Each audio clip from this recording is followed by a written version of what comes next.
She is the oldest woman at the home, and she sleeps alone in a room that is as cold as she can make it, and she sleeps naked. They tell her not to turn the heat down, not to open the windows to the snow, but they don't know why she doesn't. She's wearing so thin, and her skin is like wax paper pulled over blue vein maps of places melted from her mind like the frost footnotes of her flesh, like snow covering tracks. God, she loves the snow. It escapes her, though, as to why. Until cold wind on skin and the cinnamon memory on her tongue take her back to when she was young and in love with Catherine. Kate. Things were different back then, and a girl could be a friend, but the trend was to keep those two words apart. There was only one definition of love, one by the father and son, and no mention of where you could put hands for daughters. There were no hymns for hers, so she wrote between the lines, becoming a loose-leaf thief trying to write a love story on stolen scrap seconds and torn corner time. Her fingers were like fugitives, and her tongue on the run found safety only in the taste of Kate. Kate, who tasted like the cinnamon hearts that she constantly ate, that draped down her tongue like the road less traveled. Yeah.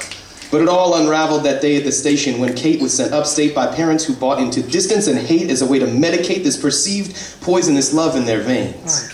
She hears trains as she waits in the background of that memory and replay and replay and replay. It's midday. It's snowing and Kate is going, but she stops.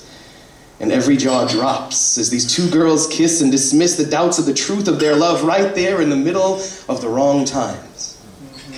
Kate pulled away, but her taste never did cinnamon. Kate had entrusted to her, thrust into her mouth, a little cinnamon heart that tasted like the words they weren't allowed to call themselves, begging her to never leave the house without Kate in her mouth, tiny but tasting of strength and giving heat to her words. Then Kate was gone, and she watched the snow fall until it covered Kate's footprints that faced away. God, she loves the snow. It has literally been more years than she can remember now, and she still sings herself to sleep with the song of temperature decrescendo, and she has yet to go anywhere without the cinnamon heart under her tongue. And the day they find her breathless and bare, the scent of her last breath goodnight will hang heavy in the air like her eulogy. The smell of that cinnamon sigh will say, you wouldn't let us share a name, so we became something more than a word. We became cinnamon on the wind, and as long as you breathe in, we'll remind you that you never once owned love because you tried to define it. You can try to stay blind to it, but just try to hold your breath. Because every minute of every day, I have only ever been Kate's stolen cinnamon kiss, and the scent of us has been everywhere.